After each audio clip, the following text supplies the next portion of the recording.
And you've certainly progressed very quickly. I mean, essentially training for 3 years, competing for 2 solid years, and you've come very far. Eight fights, 6-0, state champion, national champion. Yeah. So I mean, you're clearly the passion is showing in your performances. You know, your ability to dive in and immerse yourself.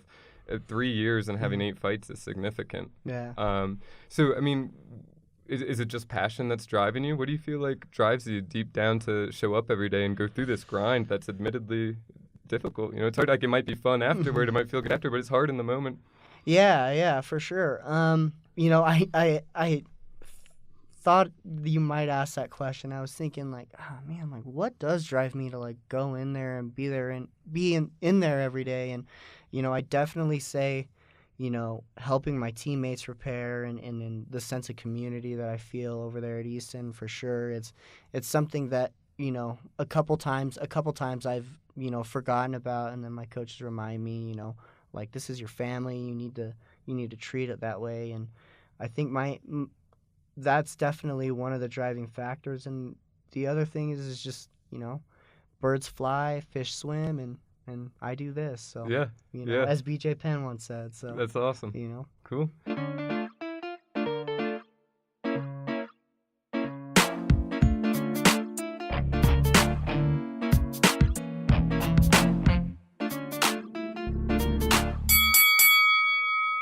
Welcome to the Prize Fighting Business.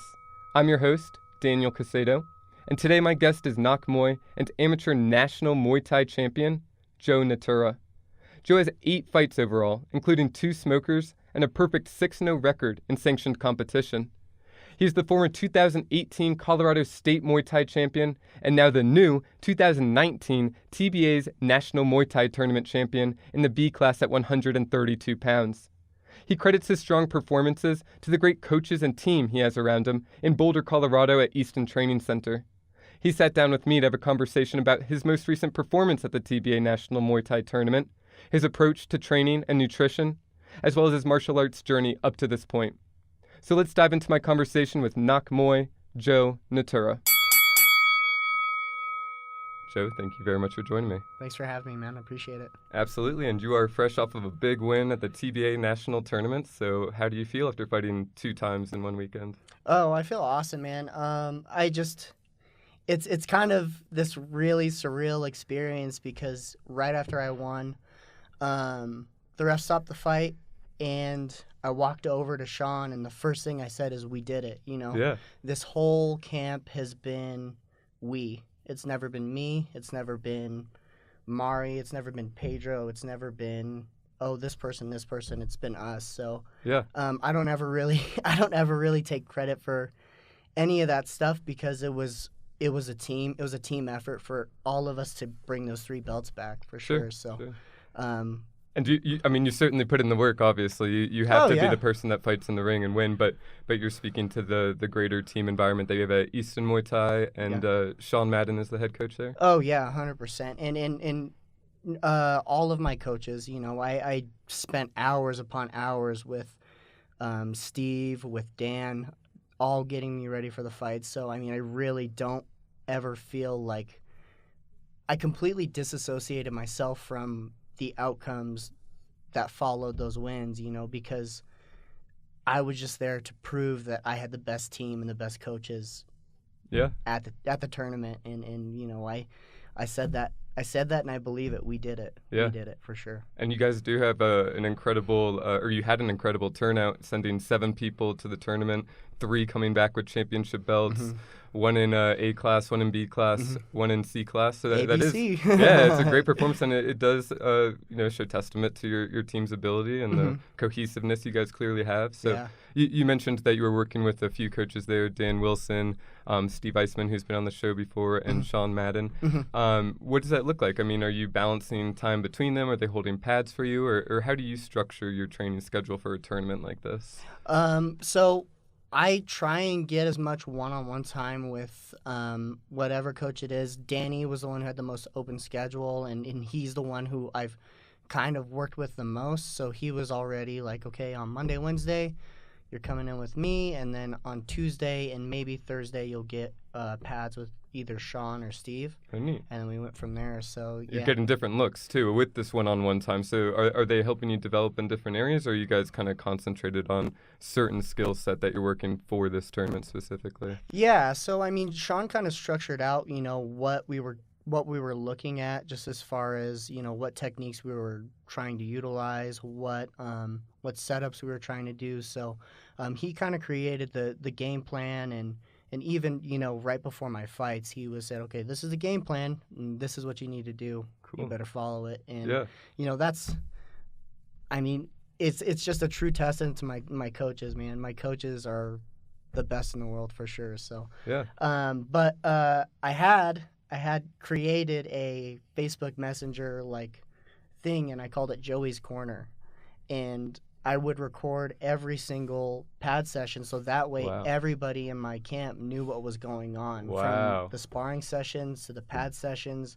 Sean, Steve, and Danny were all involved, and they knew what was going on, what my weight was like the whole camp. That's brilliant. Yeah. Wow, I really like that. And I think I haven't seen many people do that, so that's really smart, and especially, leveraging technology and social media to 100%. Keep everyone involved. Yeah. So do you watch the video? I mean, is that something that you do, like watch film and then try to make corrections, or is it more for other coaches to see and then they can tell you what you should be working on?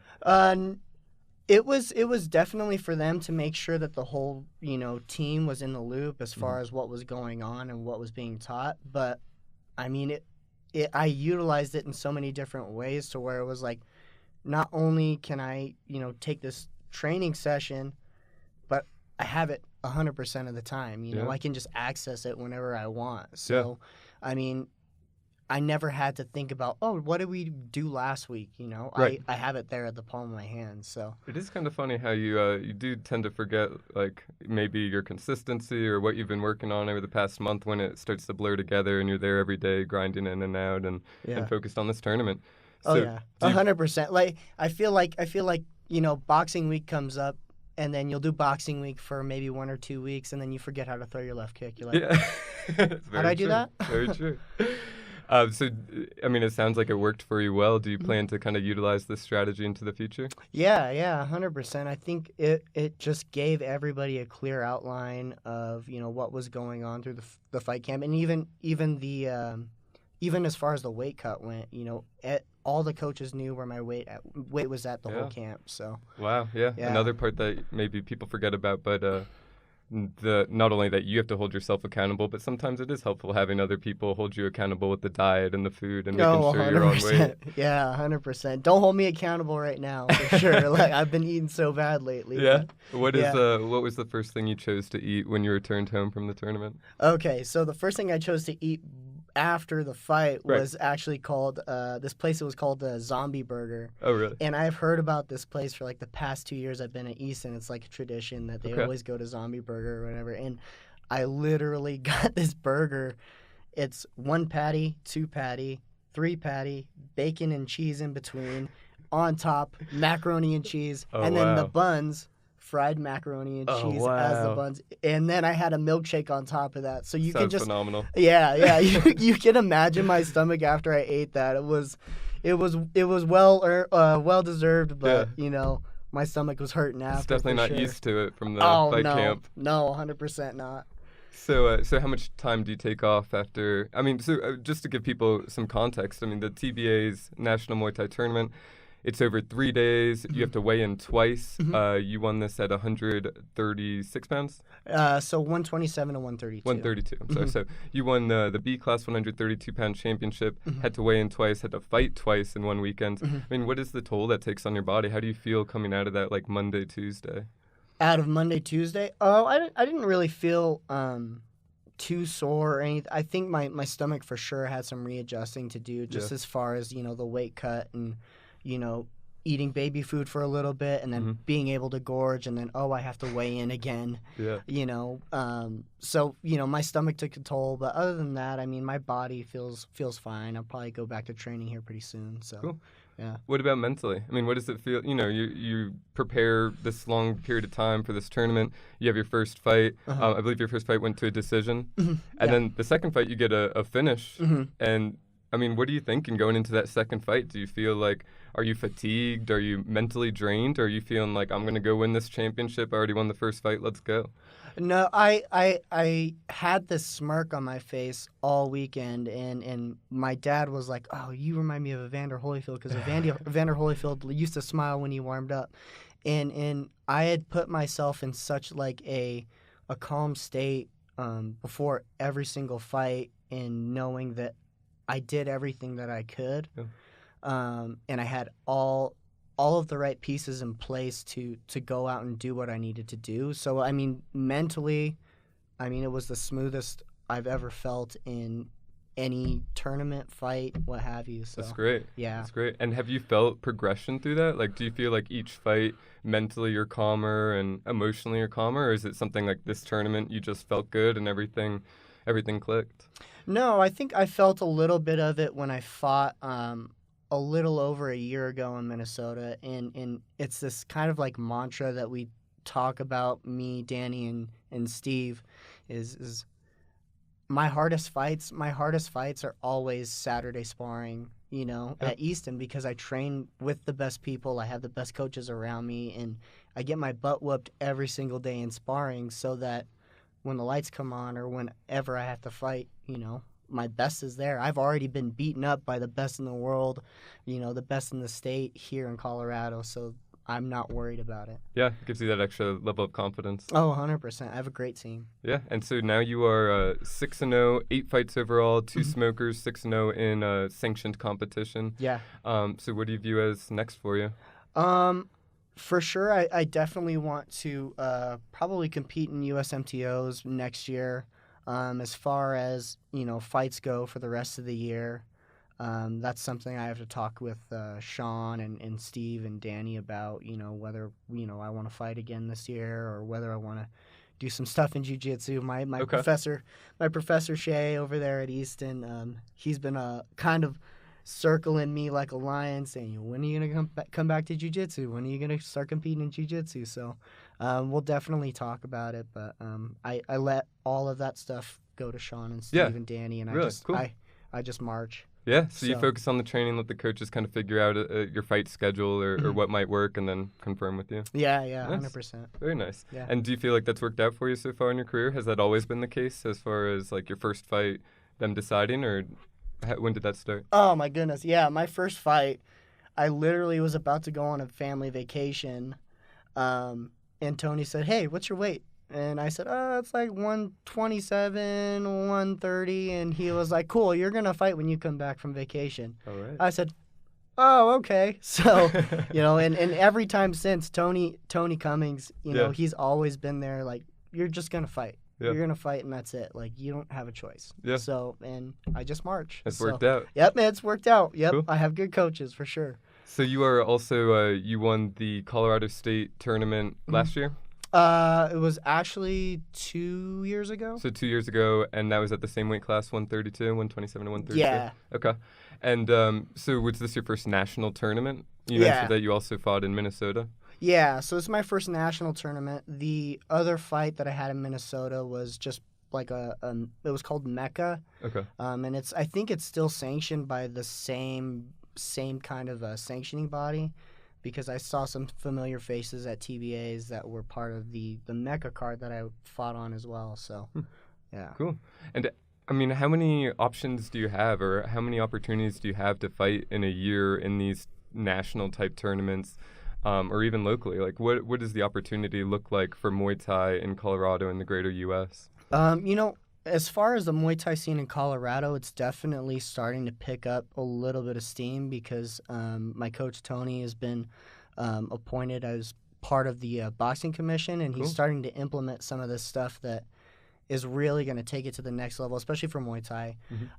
Nationally, I think they do the TBAs twice. One is called the Rev Gear Tournament of Champions, and then this other one that I just fought in Des Moines is also part of that. And then USMTO, I think they do an East and a West. Okay. So for potential opportunities to fight on a national level, and then kind of picking up fights as you can on a state level? Yeah, right. Okay, cool. Yeah. And, you mentioned Tony making these changes, but what are the biggest changes you've seen this year in kind of that Muay Thai Colorado scene?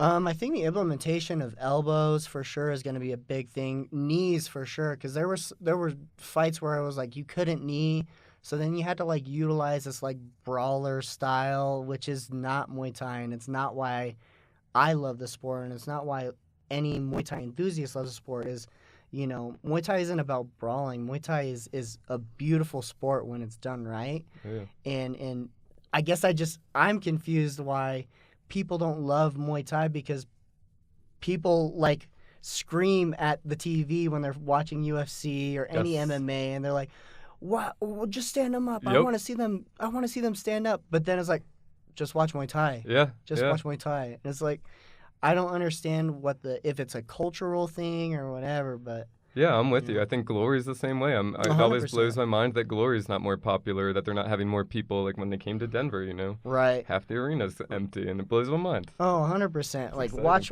Asa fight. Just watch Asa fight or, Petch fight. Like, those guys are killers. Those guys are murderers for sure. Asa's got a fight coming up against Colorado guy, El Kasri, the Moroccan Maniac. That'll be a good fight. Co-main event. Sure. Cool. So you mentioned that you did have to cut weight for this fight. Yeah. What does a weight cut look like? So I usually walk around at around 148, 146. So I just I think a week before my fight, I was around there, 148, 146. Okay. I started sweating because usually I'll stop lifting in between camp, probably about the third week, so that way I'm not building up too much muscle mass. Yep.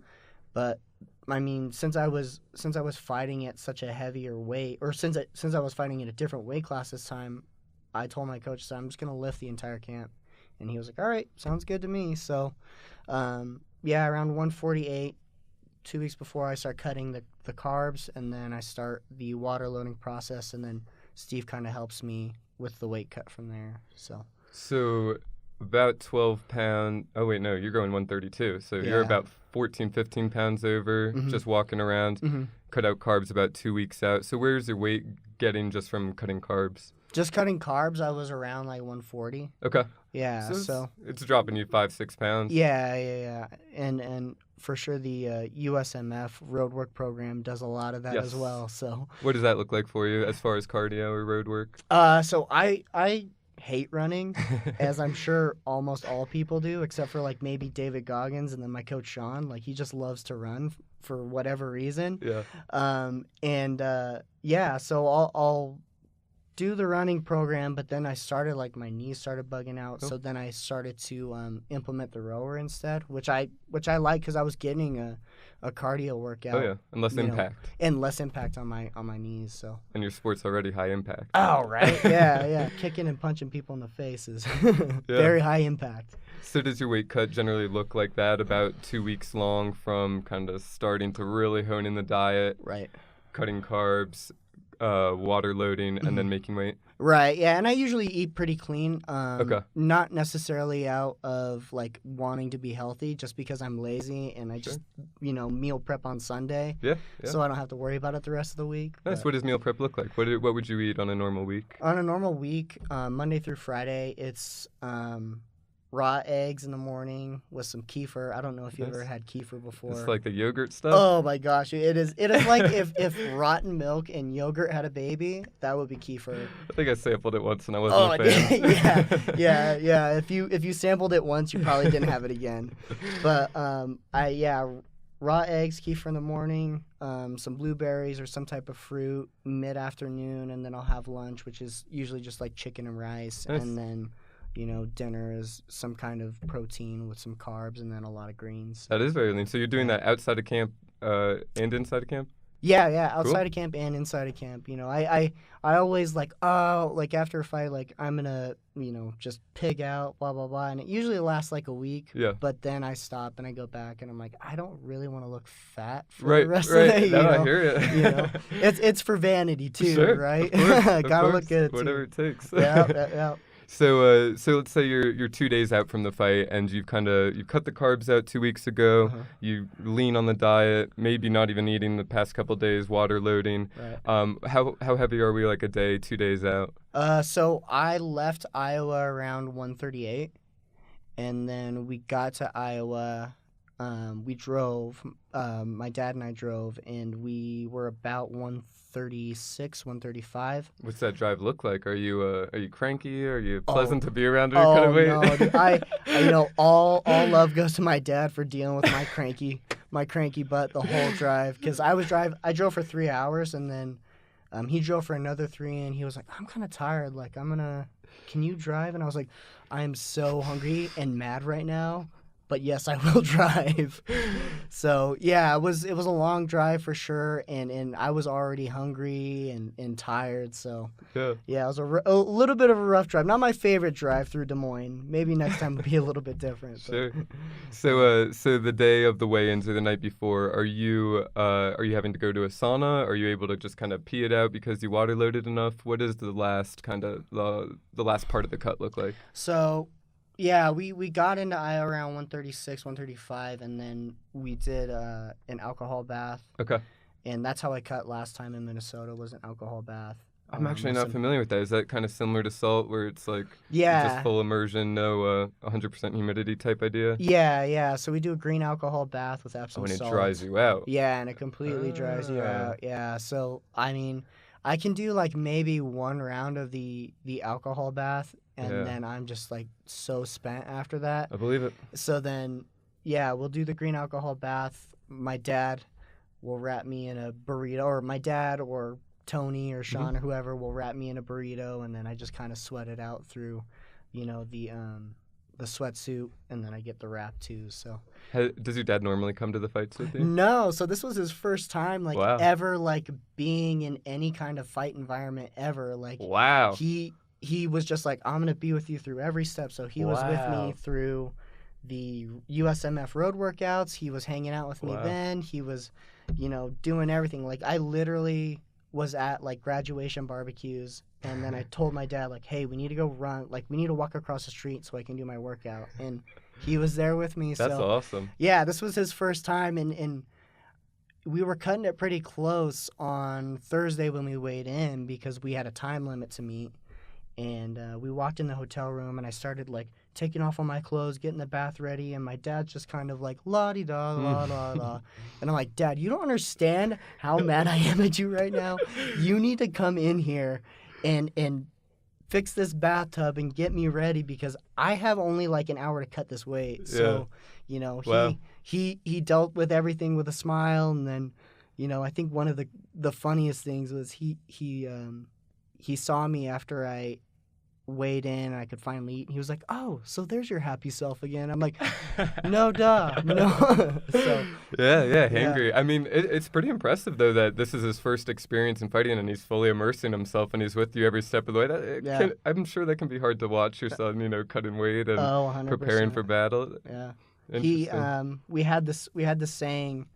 We were texting back and forth, and we had this saying, and he said, we have to earn our outcome, and that stuck with me the whole time. He said, everything in life you need to earn, and if you put in the work, then you're gonna do it, and you need to earn your outcome. So that's what the mantra was for this fight camp. Great. Is earn your outcome. Yeah, so, keep you focused. Yep. Cool.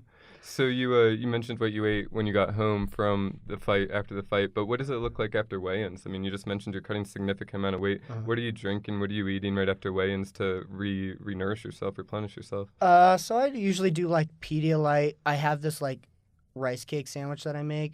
It tastes like it was made in God's personal kitchen. It's just literally just a rice cake with some almond butter, and then some mixed berries, some frozen mixed berries, and then some honey on top. Dude, there is nothing in this world that tastes better than that. I can tell you that. I bet, especially after cutting weight. Oh, 100%. Dude, you give a starving person a cracker, they're gonna think that it's a steak. So, That's true. So you're eating that right afterward. I mean, how are you gaining weight back? Are you gaining weight back? Oh yeah. So after I weighed in, I think I bumped back up to 138, 139. So yeah, I rehydrated pretty quick.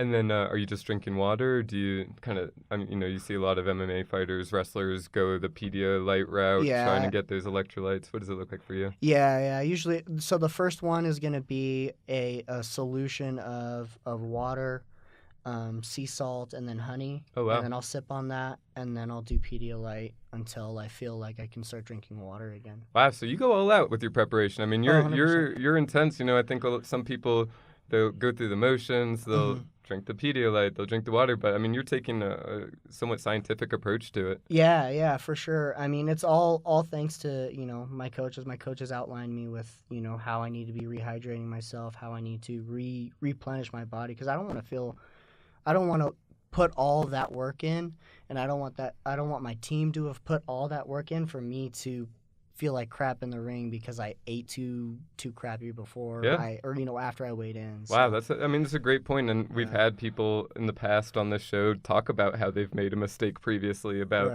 how they're renourishing themselves afterwards, just eating junk food and it showing in their performance or them not feeling good during the fight. So that's a professional approach you take to your diet, especially inside the fight and after weigh-in. Yeah, for sure. Was that Cadillac who said that? I think it was Lance. Lance was talking about it. Okay. All right. So when you're cutting this weight, when you eat that, I mean, how soon before the fight are you stopping like intake, or are you eating up until right before the fight? Oh, dude, I was snacking on these like little coconut clusters like the whole time I was getting warmed up. Really? Like, yeah, like I'd like go hit pads for a little bit, warm up, shadow box.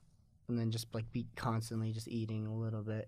And then I had to like chill out. Like after I won my first fight, they're like, okay, you need to eat like once, like at 5, and then stop. Because you had to weigh in again. Mm-hmm. And so was that the next day, or was that night? Yeah, so the next morning I had to weigh in at like 6 o'clock. Okay, so you gained 7-9 pounds, and then you have to kind of stop eating and hopefully sweat during the fight. Yeah, I was, and maybe that's the reason I went to a decision. Because like I need to burn some of these calories off because I've been eating like a fat boy for the past couple of days. So cool. Yeah. So you made weight the next day without too much issue? Yeah, no, I woke up at like 4 or 5, and I started the process all over again. The alcohol bath, getting wrapped up, and oh man, like I can tell you, like when I finally we had a scale in the bathroom to kind of judge like, oh, this is like going to be kind of close to the official scale, and after I made weight the second time in the bathroom, I just like slapped my dad's hand and I said, let's go get it. Let's go get this. And then you did. You won with a finish in your second fight, the championship fight. You finished the fight. Was it second round? Third round. Third round. Yeah. And how'd you finish it?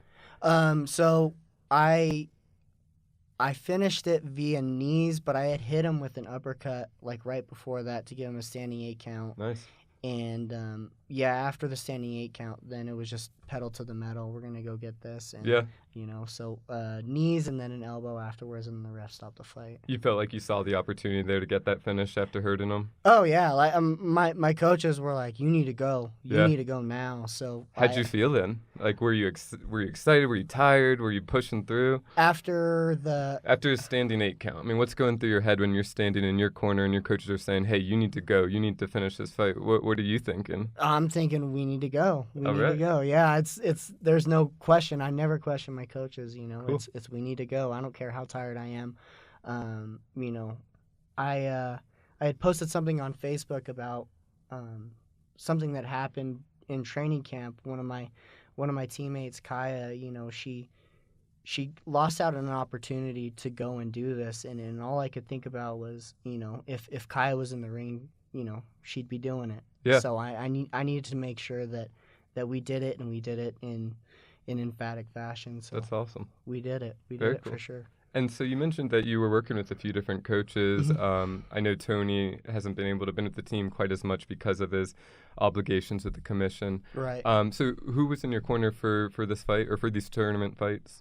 Yeah. So Sean's always been in my corner. He's the main guy. But then I've had Danny, Tony, and Steve all be in my corner, and this was kind of new because Matt was actually part of my corner for the first time ever, because he before he became the general manager of Easton Boulder, he was actually a coach over at Easton Arvada. Okay. And he would always have guys that would fight me in my weight class. So wow. It was kind of a weird thing for me to have, Matt there, who I usually fight against, be in my corner. So I mean, it was amazing to have him in my corner. He's such a great coach, and he's a really good person. So yeah, very good person. I know him, and but it's cool. I mean that he had that perspective of seeing you kind of from the other side of things, competing against you, and maybe seeing some things that people on your side might not see. Right, 100%. Very interesting. Yeah.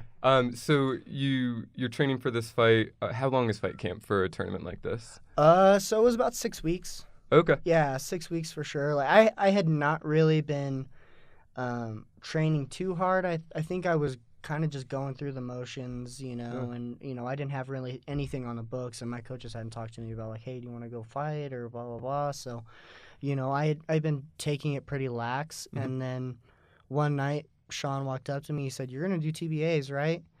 And Kaya was actually sitting right there too, and she was like, you should do TBAs. And I was like, yeah, I guess I'll do TBAs. So, cool. I mean, yeah, it was a 6-week camp, and it was rough the entire way. Way, but well worth it for sure. So what is the biggest difference between training inside of camp and outside of camp for you? I think the biggest difference is just the mindset. Yeah. The goal, it's kind of like being a race dog. If there's not anything in front of you, then you're not really going to go and try and run. But the challenge and the expectation that there was going to be, nationally the best people there, it created this monster and this drive for me, not only to go and compete, but to go and compete well, to prove to everybody why Easton is the gym, Absolutely. And you did it. Yeah, we did it, man. That's right. We did it for sure.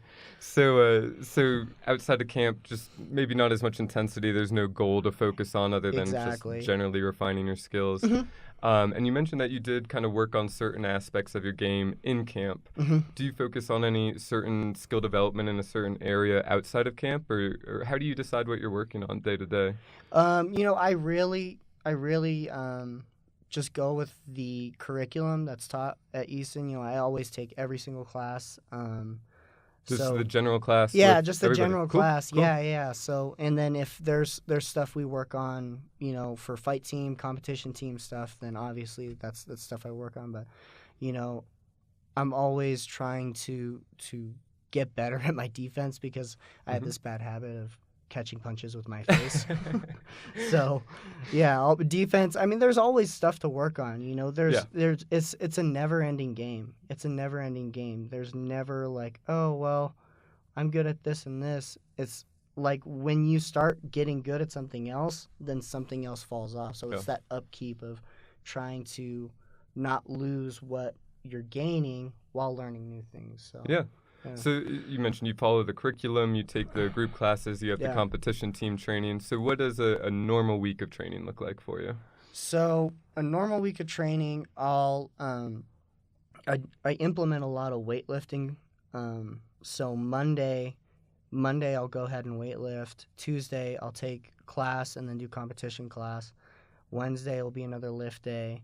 Thursday again comp team, and then Sean's class, and then Saturday sparring, and then I'll probably try and lift at least either Saturday or Sunday as well. So. Cool. So Friday's your rest day. Friday's kind of my rest day. And Sunday you're doing some kind of strength and performance stuff. And are you doing that on your own, or do you have like a trainer that helps you with that? Have you developed your own program? Yeah, no, I literally bought a like $3 app on my iPhone, and I just use that weightlifting program, and I mean, it works. It guides you through it? It just lines out like just a basic format of like lifts, like leg day, chest day, back day. Cool. So me and my buddy Roman, he'd wake up at 4 a.m. with me to do my road workout, and then my lift workout, and then he'd be there, after my mid session with Danny, he'd be there. So it sounds like you have something in between these training sessions, like a job. Oh yeah, 100%. Yeah, man. Oh, I wish I could just, and that's what I told my dad. I said, as rough as this camp was, I wish I could just like get paid to do it. Right. Man. But we got to pay the bills. So I work a 7 to 3:30 job. 7 to 3:30. Okay. Yeah, Monday. It's a little early. Yeah, so you have to wake up pretty early to get that running. Oh, 100%. Yeah. So, I thank my buddy Roman because he was there with me, didn't complain once. Wow, So that's a good friend. Good friend for sure. So how often are you sparring? So we'll do a light technical spar on Tuesday, and then we'll do a hard sparring on Saturday. Okay. Yeah. So. And is that with the competition team those 2 days of sparring? Yeah, that's with the competition team. Tuesday, it's I think anybody over a green shirt can come, but I don't know I think Saturday may be like an invite only thing for the comp team, just because we go a little bit harder and stuff like that. So. Yeah, gotta be able to control it. Yeah, I love the Tuesday technical sparring days because I get a lot of different looks from people who are still starting out with their technique and stuff, and I think that's kind of gives me a little bit of a wild card feel to it. So, and my big thing with sparring is I will lose every single round of sparring. Because I just don't care. I'm not in the gym. I'm not with my teammates to win a round of sparring. It just doesn't really matter to me. I'm in there to focus on, stuff that I want to work on, whether it be defense, whether it be, not slipping my head out too far, and you have these people here who just want to get in there and start punching people and hurting people, and it's not cool, man. Yeah, so. gym warriors. Yeah. So how are you deciding, each sparring session, what you do want to focus on? Is that something coming from the top, or is that something where you're kind of figuring out, all right, well, this is something I want to improve on just because it makes me more confident if I am stronger in this area? Yeah, I think Sean gives a speech before every Tuesday sparring session, like, hey, if you're coming in here and you don't think that you have something to work on, then you're wasting your time. So I always try and make sure that I'm at least going in with the mindset to say, like, okay, I want to work on setting up my feints or using my defense, and I just go from there. Cool. Yeah. So you're doing strength and conditioning 3, 4, sometimes 5 days a week, just depending on your schedule. Yeah. What about recovery? What does recovery look like for you? I love to use the sauna. Yeah. The sauna is like one of my favorite things to do. I've done the ice bath maybe a couple times, but man, I don't like baths. Let's just throw that out. I don't like baths. Okay. So I don't like the cold. Yeah. There you go, man. Yeah, you would not be good on Wim Hof, dude. Right. Yeah, be terrible. But no, I love the sauna after lifting. Okay. I When did you start doing that? Gosh. After I listen to any Joe Rogan podcast. Yeah. He's just always about Oh yeah, he's all about it. Absolutely. No, it interested me, and I like the feeling I get after the sauna, kind of just, not in a, that's kind of like a contradiction, right? Like I feel like I cool down a little bit while I'm in this hot box. Right. But no, I just feel like once I step out of the sauna, like this rush of just fresh air, and I just feel a lot better. So yeah.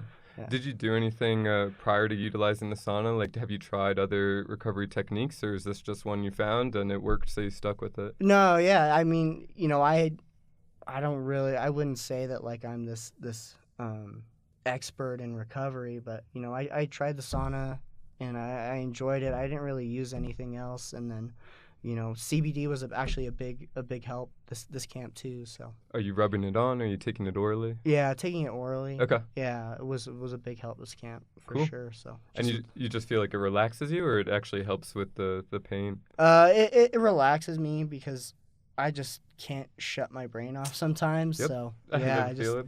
Yeah. Cool. So are you doing that every time you lift, every time you train, or how often do you utilize the sauna? Or CBD? So the CBD I'll do after every hard sparring session or anything like that, and then definitely after heavy lifting, and then the sauna I'll just do after lifting, but I won't do it after sparring or anything like that. Okay. Yeah. And then do you do anything as far as stretching or mobility type stuff? No, Really? I don't. Yeah, I don't do any stretching. I should, and I'd like to get better at it. So I mean, I've worked with you in the gym, and yeah. I feel like you have good movement, good mobility, good dexterity, and so you don't necessarily focus on that. And even with lifting, you're not seeing any negative consequences as far as your body tightening up or anything. Right. Yeah. No, I don't like literally, if I feel like a little bit tight, I'll do like maybe like one of these, and then like Sure. for 5 seconds, and that's it. But you Yeah. know, I don't ever like utilize the medicine or the lacrosse balls or anything like that.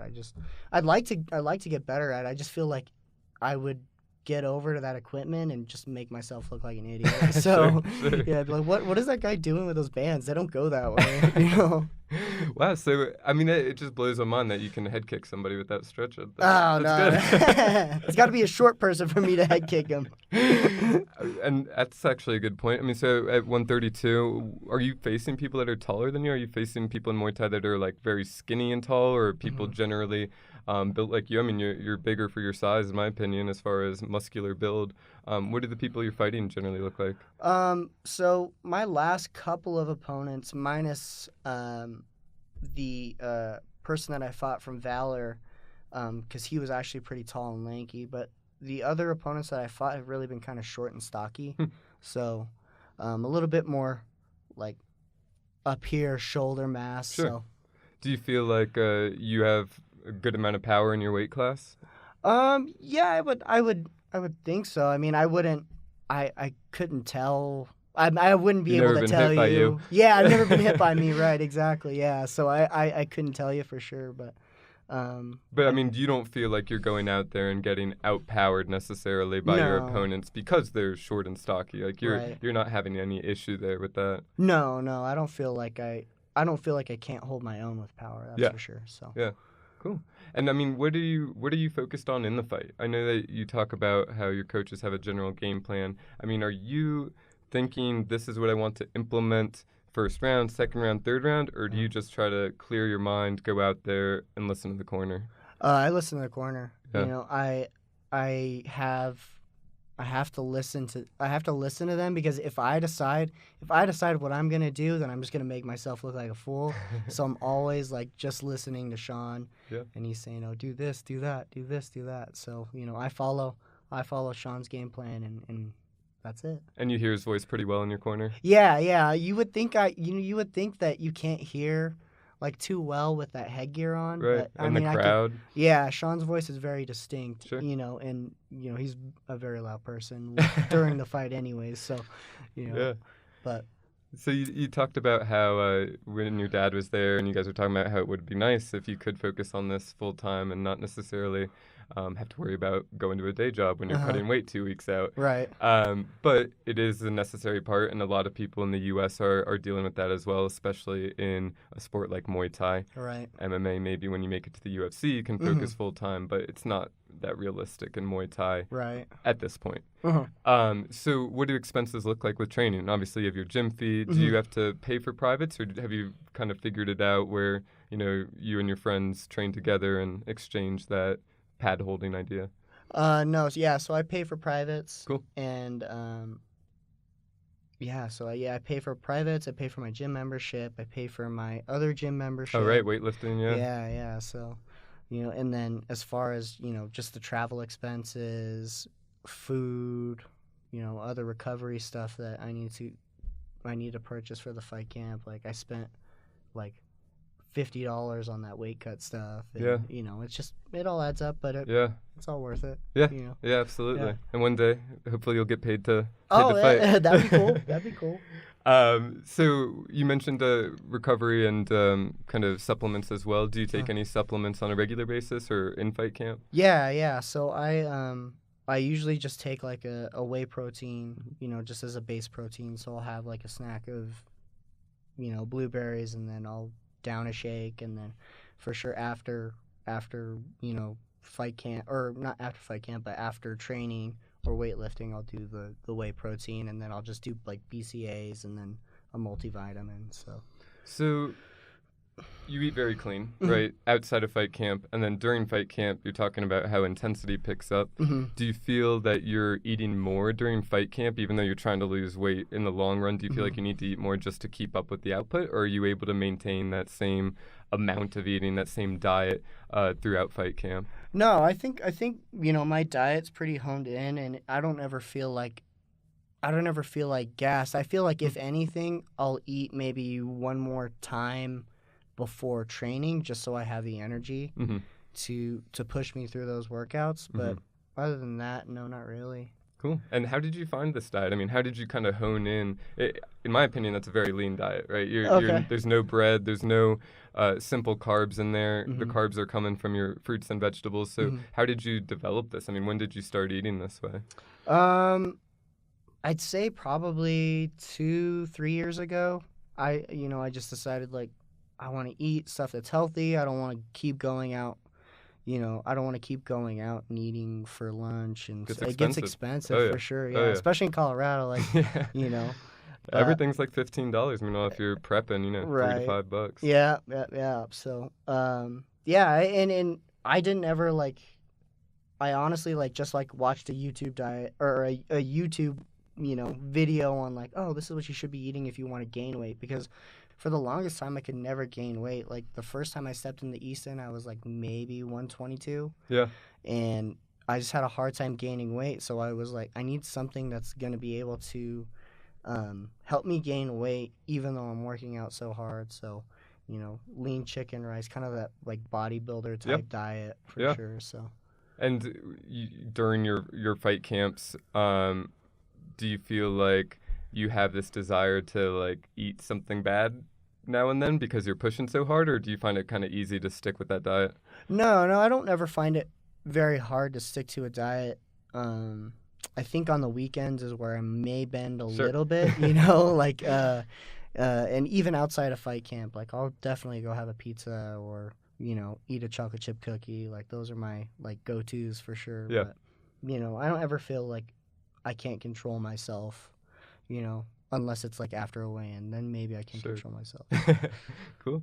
And so, I mean, healthcare, obviously we're in a combat sport. Yeah. Is that something that you get through your employer? Yeah. So I get all that stuff through my employer. And actually it was pretty crazy because before this fight camp, I got diagnosed with Hashimoto's disease because I had been feeling like very sluggish and tired, and like I lacked a lot of energy, and I just wasn't my normal self. And like the way I explained it to my doctor was, I kind of just feel like kind of like high all the time, like foggy, like I just don't feel like myself. And they ran like some blood work, and they noticed that like my thyroid wasn't like producing any hormones anymore. So I got put on that medicine like right as I started fight camp, and instantly just felt like so much better. Wow. Like I felt like a just completely different person. So. Wow, and that's something that you potentially might not have even gone to the doctor if you didn't have healthcare through your employer. Yeah, insurance. 100%. Wow. Yeah. I mean, it kills me.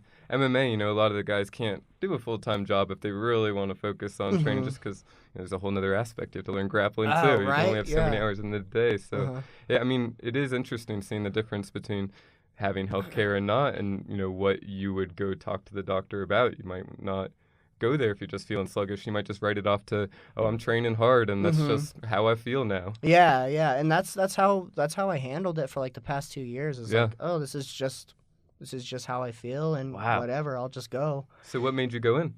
My mom actually noticed like my neck had gotten really, really swollen, and she was like, you need to go to the doctor because your thyroid is like super inflamed right now. So she was the one who was like, you need to go, I'm setting an appointment for you. No ifs, ands, or buts. And sure enough, like they found, my thyroid was pretty much dead-zo. So that's wild. Yeah.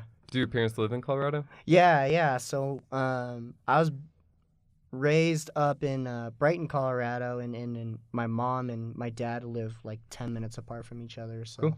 Yeah. Cool. And so living in Brighton, Colorado, it's about an hour from Boulder? Yeah. So you're making that drive every day? Yep. And it was actually kind of crazy. For the past 2 years, I was actually working for a different company, and I was working actually outside of like close to Stapleton, which is near DIA. Yeah. So I'd make that drive to work at DIA, and then drive all the way up to Boulder to do training, and then back to Brighton. Yep. So I was getting home around like 11 o'clock. So you might not have time for it, but do you have any hobbies outside of fighting, or is all your time going towards fighting? No, man. I quit my job I quit my job in the oil fields around when I was 24. Oh, really? I had made the decision that, you know, I had been like this couch critic of like watching Muay Thai and be like, oh man, I could do that. And like one day I was like, you know, time's slipping by. Like either you say you're going to do that or you're going to do it. So like I quit my job and signed up at Easton the next day. And that's my hobby, man. Cool. That's my hobby, and that's my passion and my love, man. I love it. We'll come right back to this, but I Yeah. do want to touch on one thing you mentioned. You talked about looking at YouTube, and that's kind of how you honed in your diet. Yeah. Do you utilize YouTube or like social media videos for your training, like to get new ideas or?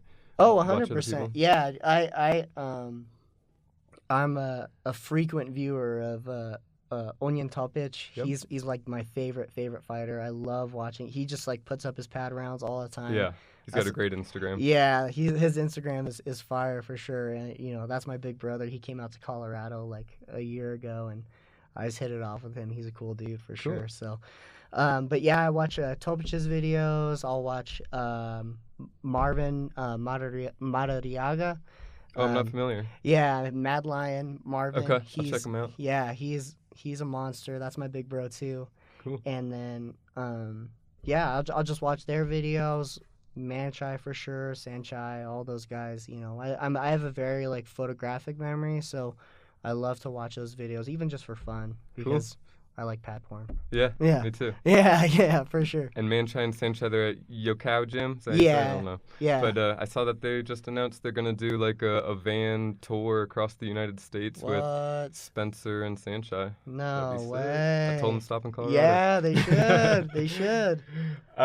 So tell me about how you got started. You mentioned you were working the oil fields. Was that in Colorado? Yeah, I was working the oil fields in Kersey, and I was doing that for 3 years. Basically, I mean, I would consider like that like my college years, because I went there when I was like 21. How did you get into it?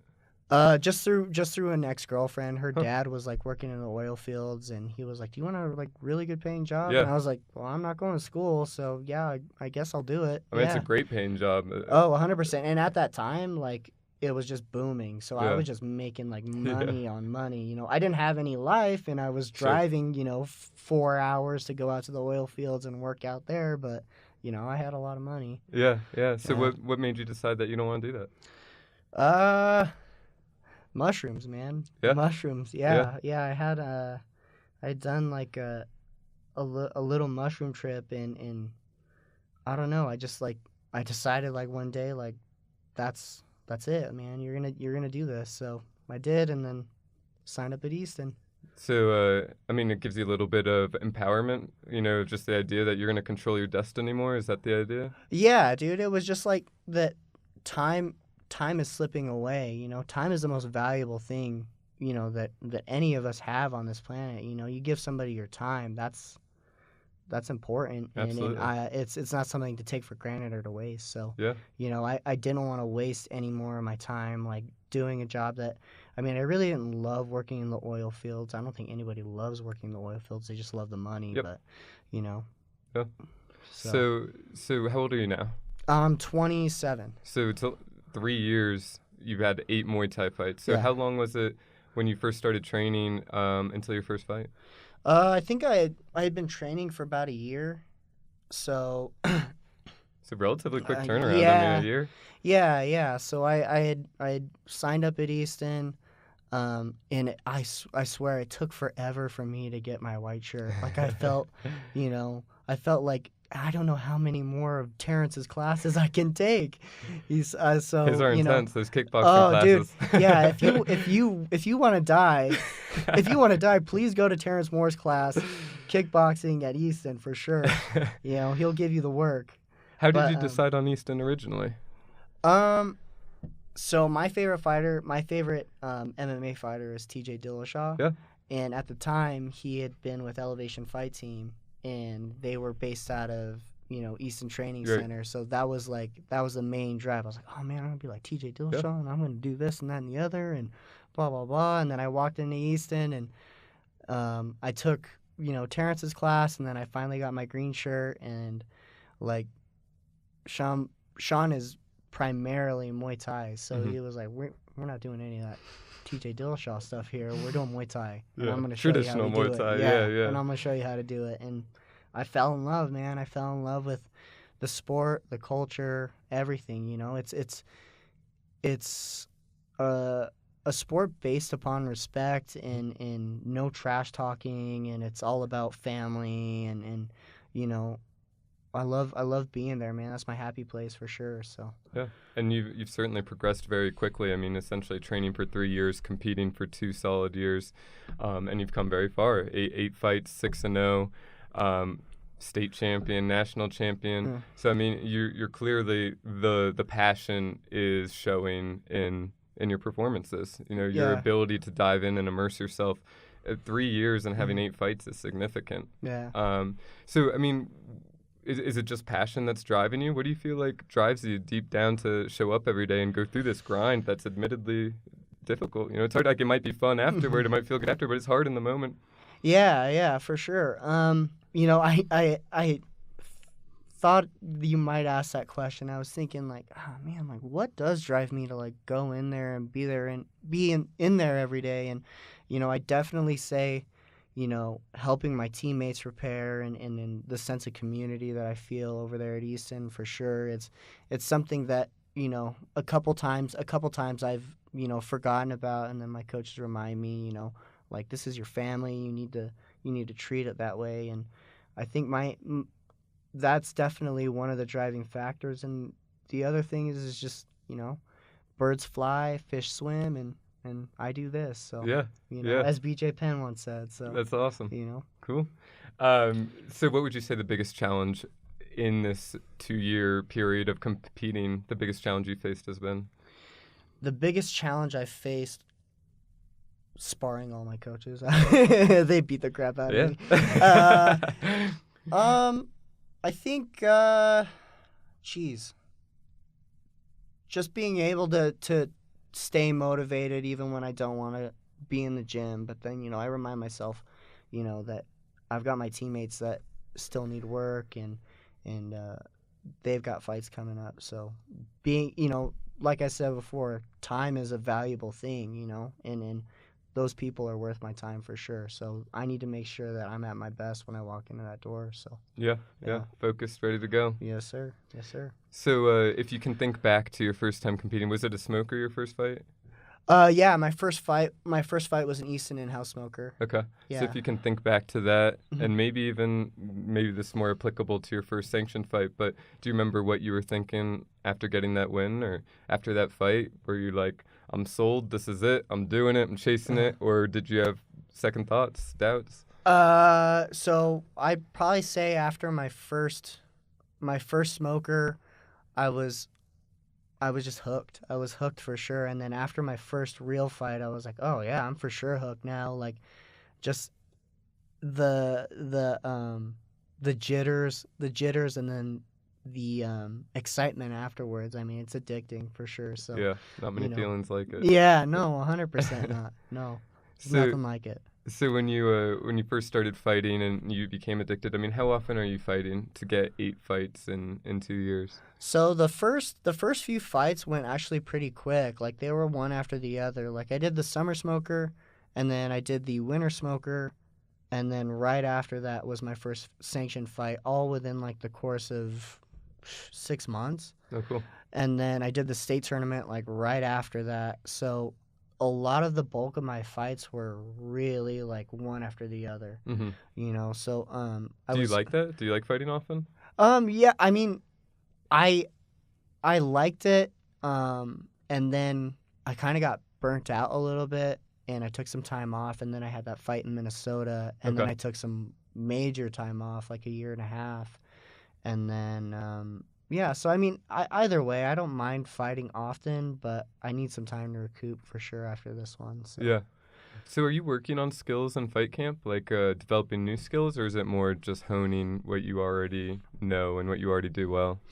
I think I'm always trying to learn something new every time I step on the mat, and I'm always trying to see where the holes are, and if not, then my coaches or my training partners are for sure showing me where those holes are at. I mean, it's hard not to be shown where your holes are at when you're getting punched in the face. So, Yeah.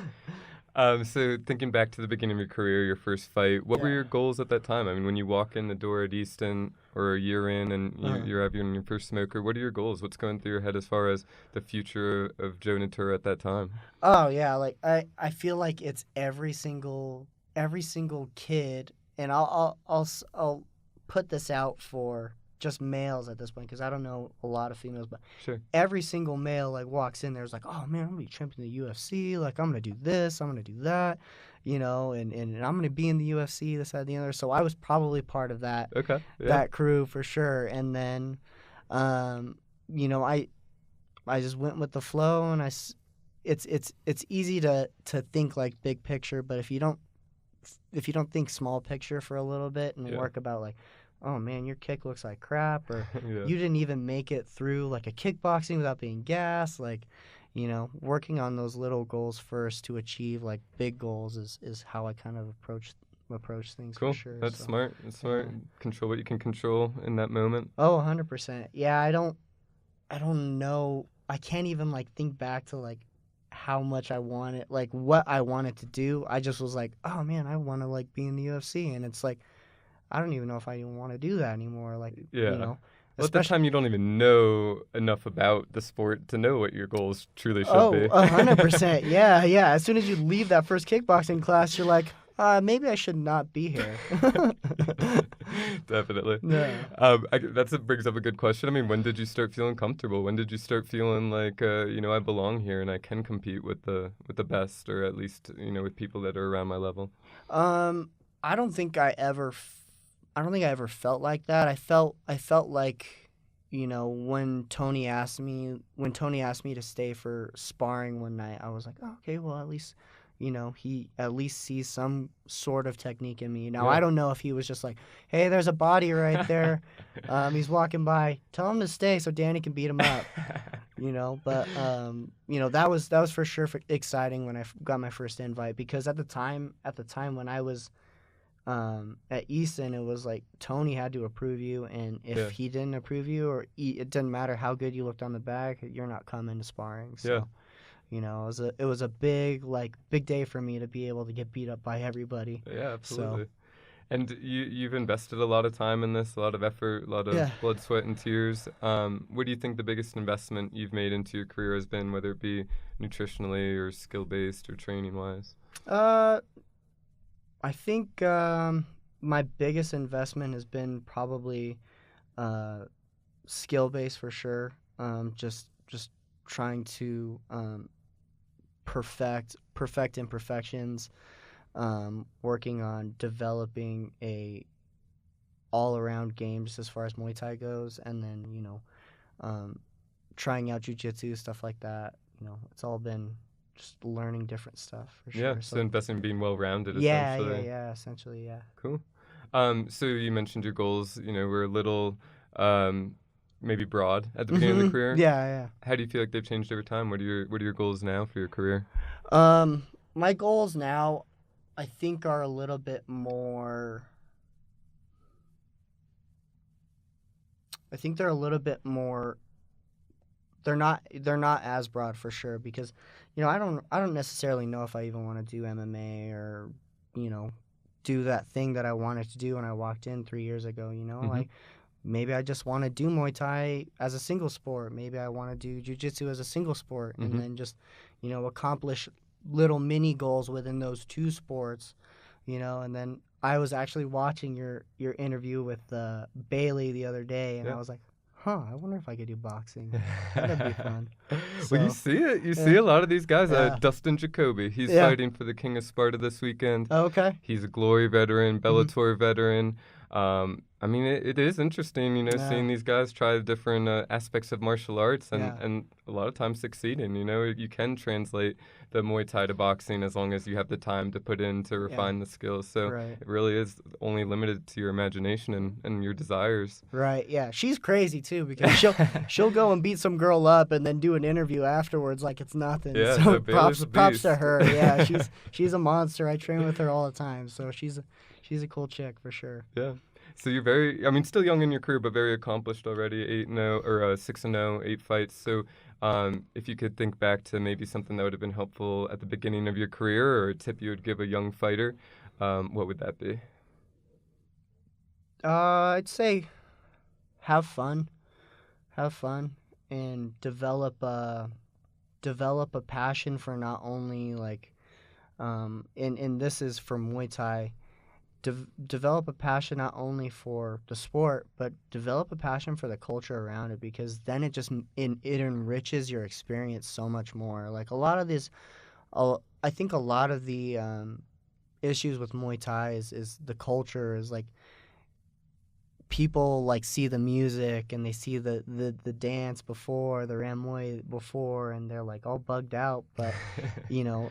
It's a beautiful thing. So if you can enrich yourself and really kind of invest yourself in the community, you're just gonna fall in love like I did. So Yeah, I think that's one of the really impressive things about you and your pursuit of martial arts so far, your journey up to this point that you have thrown yourself into it. You've immersed yourself completely, and again, I mean, it shows in your performances. I think that level of commitment is difficult for a lot of people to put into anything, let alone a combat sport. So it is admirable, and oh, thank you, man. I appreciate it. I'm excited to watch the rest of your career, and congratulations on your recent championship. That's really big. Yeah, dude, that's not my championship. That's my teammates' championship. That's your championship. So, you know, I just want to thank my coaches. I want to thank my teammates. It's all them, dude. Yeah. It's for the Ohana for sure. Absolutely, and thank you very much for coming on. How can people follow you online? So I'm super plain and easy. My Instagram @Joe Nitura, my Twitter, which I like never get on ever because why would you get on Twitter? Is @Joe Nitura, and then just on Facebook is Joseph Nitura. So cool. Well, thank you very much for coming on the thanks show. for man. having me. Absolutely, brother. absolutely. You, thanks. And thanks for our viewers and listeners. Don't forget to subscribe to the YouTube channel, The Prize Fighting Business. Check us out online at theprizefightingbusiness.com. Follow us on Instagram @PrizeFightBiz. And don't forget to like us on Facebook. Thanks a lot.